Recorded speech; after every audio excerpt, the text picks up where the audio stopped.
ఎందుకు ఏడ్చావు సినిమా చూసాక? Emotional cinema because like but like that's not the point. అంటే like ఇవాల్టి వరకు నాకు తెలీదు like Shivaji had a son called Sambhaji and Sambhaji చాలా కష్టపడ్డాడు, టార్చర్ చేశారు ఔరంగజేబ్ అండ్ ముఘల్స్. ఇదంతా నాకు తెలియదు because they never thought us about this in school or in text books.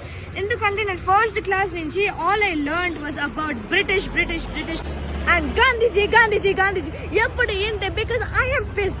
ఇప్పుడు ఇదంతా అబౌట్ ఆర్ హిందూ రూలర్స్. నేను ఇలాంటి సినిమాలు చూసి నేర్చుకోవాలా? నేను నేర్చుకున్నాను. I also respect the Indian revolution అలా, but that's not the point. నేను ఫస్ట్ క్లాస్ నేను నేర్చుకుంటుంది అదే అంటిల్ 7th క్లాస్. అండ్ ఈ ఇయర్ 9th క్లాస్ మాకు ఏం నేర్పించారో తెలుసా? About French revolution, Russian revolution, వేరే దేశాల్లో జరిగిన రెవల్యూషన్స్ నేర్పించారు. బట్ ఇప్పటి వరకు చోళాస్ అన్న మరాఠాస్ గురించి అన్న నేను ఇప్పటి వరకు అయితే నా టెక్స్ట్ బుక్ లో నాకు ఆ పేరే వినపడలేదు. అక్కడక్కడ అలాగే బ్రిటిషర్స్ వచ్చినప్పుడు చోళ కింగ్డమ్ టేక్ ఓవర్ చేశారు, మరాఠా కింగ్డమ్ టేక్ ఓవర్ చేశారు అని మాత్రమే నాకు నేర్చుకోవాలని ఉంది. This is our Indian history, it is our culture. They were Hindus.